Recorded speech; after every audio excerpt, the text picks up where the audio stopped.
Legenda Putra Langit, Insan Gaib Raja Wali, Puri Benteng Barat, Datuk Saji, Datuk Pemuja Arwah. Kungfu yang paling tangguh saat ini adalah di tangan Datuk Saji dan Datuk Pemuja Arwah. Mestinya aku berdua dengan Ki Manggalar, sanggup menaklukkan dua datuk itu. Sekalian dengan para pelindungnya. Setelah dua datuk itu, ada Jenggala yang patut diperhitungkan. Cadas, meski kau setanding Jenggala, kau bisa mengulur waktu meladeninya sembari menungguku dan Kamarastra datang. Kalau begitu, siapa yang meladeni Siluman Pukau, Gajah Amuk dan Sri Gunting? Samara meladeni Siluman Pukau, aku berhadapan dengan Gajah Amuk dan Sri Gunting. Aku kenal Sri Gunting, akan ku minta agar dia tidak ikutan. Omong kosong, musuh tetap musuh. Jangan mengigau, karena laga kali ini bukan main-main.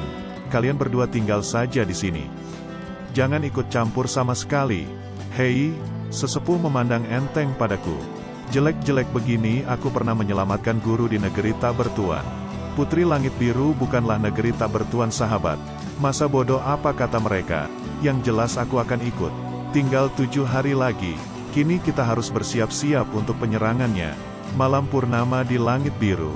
Si Raja mengundang arwah, si Lalim menggait sukma. Permukaan air kolam yang tenang memantulkan sinar rembulan yang utuh. Dua tempat berjarak, Jenggala berjaga bersama Gajah Amuk. Di sisi yang agak berjauhan lagi, Siluman Pukau berjaga bersama Sri Gunting. Untuk apa kolam raksasa itu? Bakal diapakan ya Raja Wali? Kegundahan meliputi sanubari gadis ini. Rasanya tidak karuan. Sebuah peti jenazah tembaga diletakkan di depan meja persembahan.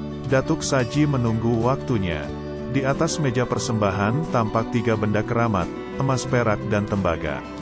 Masing-masing benda itu untuk membelenggu sukma segar, sinar rahim dan sari gaib. Asap dupa 3 panjang umur yang dikendalikan kekuatan magis Datuk Saji membubung tegak lurus ke atas. Ketika mencapai ketinggian lebih dari 30 kaki, barulah asap itu buyar. Adapun meja persembahan Datuk Pemuja Arwah, itu lebih megah dan mewah dari meja kakak seperguruannya.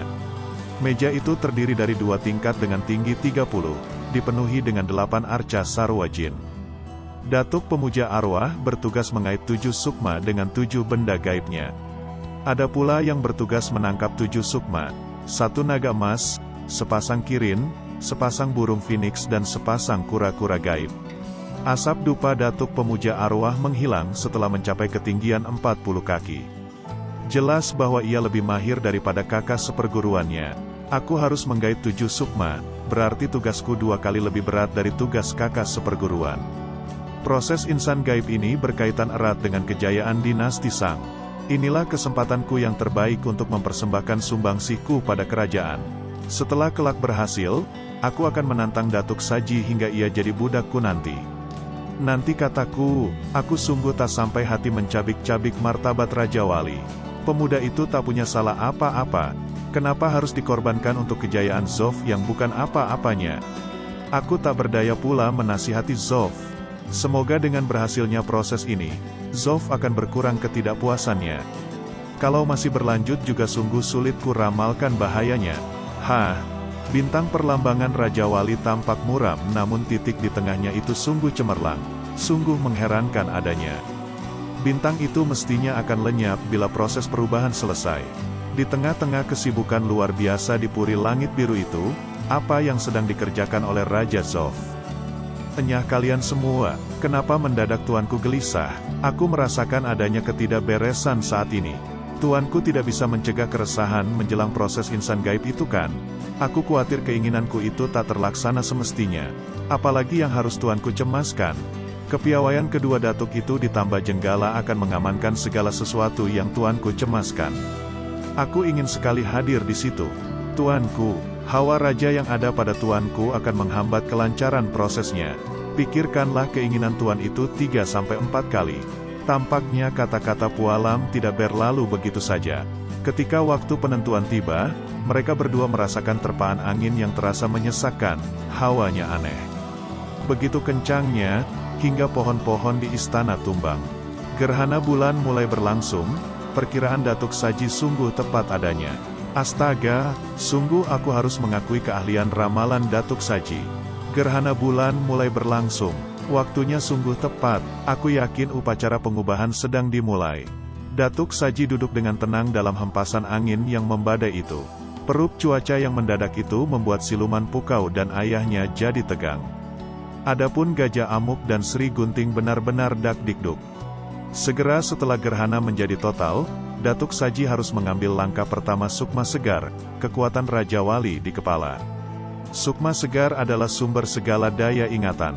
Kedua tangannya terkatup, matera mulai dirapalnya. Angin seperti badai mengamuk, herannya permukaan air raksa itu tetap setenang arca. Ketika gerhana bulan mencapai 2/3-nya, barulah kita mendaki gunung untuk misi penyelamatannya.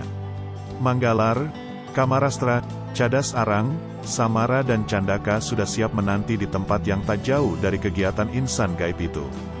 Aku sudah jenuh menunggu, naik saja sekarang.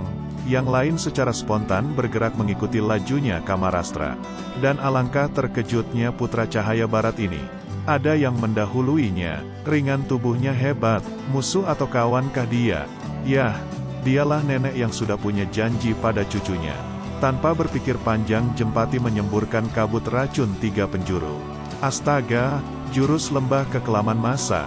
Memang kabut itu tak menyentuh Kamarastra, tapi bergerak ke arah Ki Manggalar CS. Loh, mereka berlima. Aku harus sepenuh tenaga. Aku paham, ternoda setetes saja dari kabut beracun ini. Dan lihatlah keadaan bulan malam ini. Dan tengok meditasi Datuk Saji yang hampir selesai waktunya. Gerhana bulan total, rembulan gelap gulita. Laksanakan. Datuk Saji meluncurkan anak panah dari meja persembahannya. Cahaya memancar dari anak panah itu, merah dan panas. Dan melesatlah anak panah itu menghilang membawa kekuatan magis. Kenapa Datuk Saji melepas anak panah? Untuk apa gerangan? Sri Gunting terpaksa meditasi untuk menahan agar kakinya tetap terpancang meski ada badai. Hehehe, dia mengundang arwah dengan cara-cara istana. Memang cara yang handal, tapi energinya sungguh-sungguh terkuras. Bodoh dia, benarlah pertimbangan Datuk pemuja arwah. Tiap sebentar, Datuk Saji harus meditasi dulu. Tiba-tiba di ufuk timur, dalam kilauan anak panah, tampak samar-samar bayangan seseorang. Bayangan itu pipit merah. Kota tak bertuan ada di sebelah barat puri langit biru sehingga anak panah itu menggamit arwah pipit merah. Pipit merah, kenapa Datuk Saji menggait arwah pipit? Cepat, ambil Sukma Segar Raja Wali. Anak panah itu bersama arwah pipit merah menghujam ke dalam kolam. Sesaat kemudian ia keluar dari dalam kolam bersama arwah Raja Wali. Kedua arwah itu seperti dipertemukan kembali oleh kematian. Hei, azimat macan emas segera melejit disusul mantera Datuk Saji.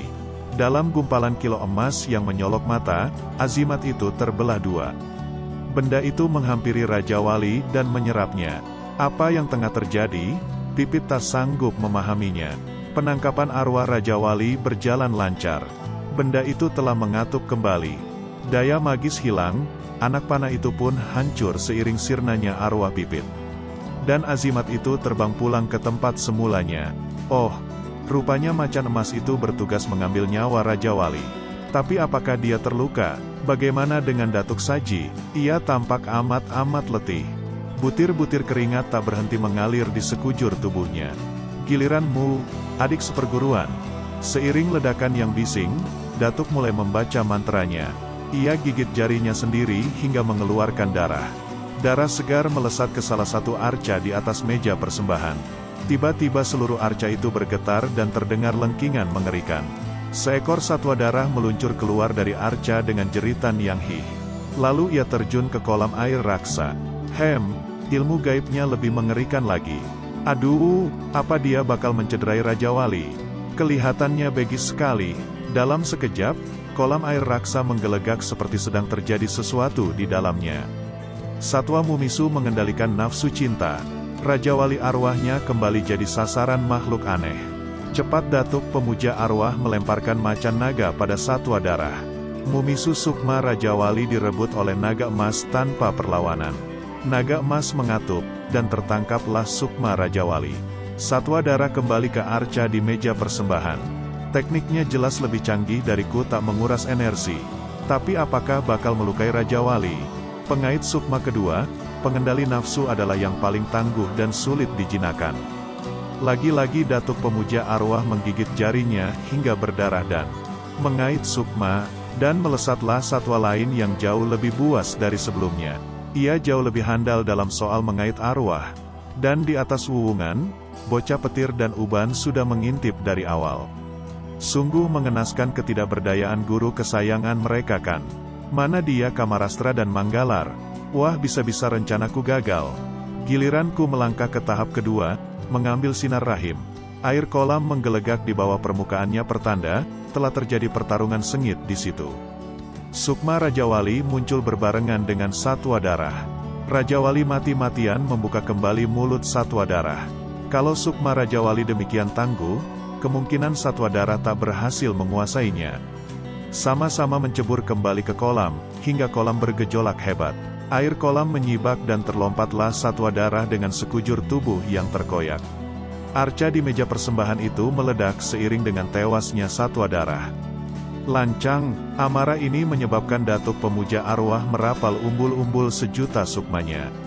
Ia telah terdesak, atau telah terhina, dan untuk mengendalikan jurus gaib ini, jelas ia membutuhkan banyak cairan merah segar.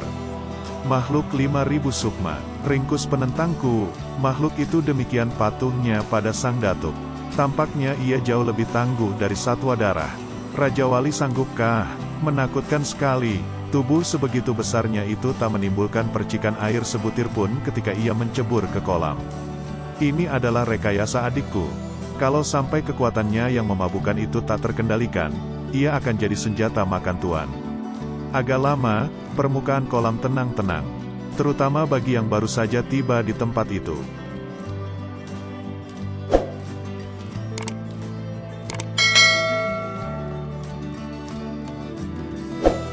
Nenek Jempati, Ki Manggalar dan Kamarastra. Perlawanan sepenuhnya dari Raja Wali tak membuahkan apapun, bahkan terasa menyedihkan bagi yang melihatnya. Saksikan apa yang terjadi saat ini. Kita tengok sebentar kesalahan fahaman antara Nenek Jempati dengan rombongan Kamarastra. Cukup merepotkan juga kabut beracun sang nenek. Astaga, dia dari suku lembah kekelaman masa. Dia menyerang dengan sungguh-sungguh. Masih begitu muda dan mampu merapal energi seperti ini. Hiaat, kini Nenek Jempatilah yang kewalahan menghadapi Kamarastra. Bukankah ini golok jabrik? Jangan-jangan dia dari lembah kekelaman masa pula. Maka Nenek Jempati tak memberikan perlawanan balik. Kabut racun 3 penjuru, tega dia melakukannya. Kelengahan sejenak hingga terhirup olehnya kabut racun itu. Candaka buru-buru meditasi. Kabut ini sungguh berbahaya, sedikit saja ku hirup, seluruh sendi terasa gelap. Menit demi menit berlalu sia-sia bagi keduanya. Kalau aku mau menang, aku mesti melontarkan kabut beracun 7 penjuru. Aku Manggalar akan menghajarmu nenek jahat. Kau membela Raja Wali atau melawannya? Nenek itu bersalto membatalkan niatnya. Dan kau malah membela Zof. Hai Manggalar, jawab dulu pertanyaanku. Aku akan menyelamatkan Raja Wali. Siapapun yang menghalangku, mati. Berhenti, dia bukan orang kebanyakan. Aku bisa mempercayai ucapannya. Nenek, ternyata kita punya tujuan yang sangat serupa. Perlindungan terhadap Raja Wali. Tapi kenapa, dia telah memikat hati cucuku. Aku jelas takkan berpangku tangan bila calon cucuku si Raja Wali itu celaka. Nenek bicara seenaknya saja. Kamarastra, ia orang penting di istananya, aku mempercayainya. Aku sendiri belum tahu tujuan kita setelah selesai nanti. Kita sudah kehilangan waktu banyak sekali. Sekarang kita berangkat. Wajah bagus tapi aliran sesat. Dan aku wajah kasar tapi setia. Demi Raja Wali, semuanya meredam perselisihan dan berangkat. Kita kembali pada Sukma Raja Wali yang tengah bergumul dengan makhluk 5.000 Sukma. Siapa gerangan itu? Beraninya kemari. Sudah bosan hidup mereka. Nah, itu dia bagianku. Sebaliknya dengan Sri Gunting, hatinya berbunga-bunga. Melihat Raja Wali terdesak, Kamarastra merangsek mendahului rekannya. Dengan patahnya perlawanan makhluk 5.000 nyawa, terbebaslah Raja Wali dari kungfunya. Golok jabrik, jabrik, tak mirip sama sekali. Aku harus secepatnya meringkus Sukma Raja Wali. Benda gaib kirin emas melesat tinggi.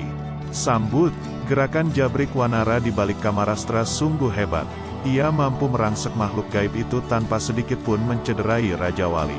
Namun segera kirin emas itu menyambar Raja Wali. Ya Raja Wali, dalam hitungan detik, kirin emas itu mengatup kembali. Rebut dulu macan itu, urusan Raja Wali di dalamnya ku tangani kemudian.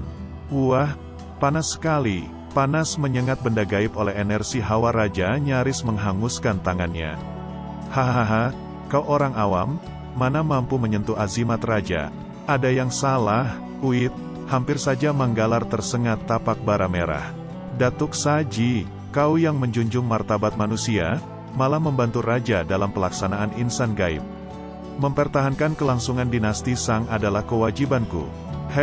Pejabat setia yang dungu. Saat itu Cadas Arang tiba bersama Candaka dan Samara. Pemandangan ini sungguh langka bagi ketiganya. Sampai-sampai, tak berbeda dengan Kamarastra yang dihuni oleh Jabrik Wanara. Luka tebasan di tubuh makhluk 5000 sukma itu seperti tak pernah terjadi. Habisi semuanya, dengan kebutuhannya kembali itu, ia menyerang balik Kamarastra. Bagaimana aku harus mengatasi makhluk yang tak bisa mati ini? Celaka, ada seberkas sinar energi jahat menyentuhku. Jenggala paling dekat dengan Nenek Jempati, maka dialah yang diserang awal. Kurasa dialah yang bernama Jenggala, konon dia yang paling tangguh di Zouta. Ingin memang aku menjajalnya. Untuk mulanya, akan kusabet dia dengan tapak racunku. Plak, benturan ini hasilnya seimbang. Dia mengandalkan racun. Nenek ini cukup berbahaya. Aduh, tanganku ngilu sekali. Hebat tapaknya, hehehe, terpaksa meditasi ya. Racun si nenek ini jelas tingkat tinggi. Pedang induk dan anak, yang beraksi kini adalah cakar siluman. Kungfu anak Jenggala ini lumayan juga. Samara bukan orang biasa, ilmu pedangnya hebat, penuh semangat. Samara mengacungkan pedangnya. Wow, ku taksir dia hanya setingkat di bawah para menteri Benteng Barat. Kalau bisa aku menaklukkan mereka, namaku melambung.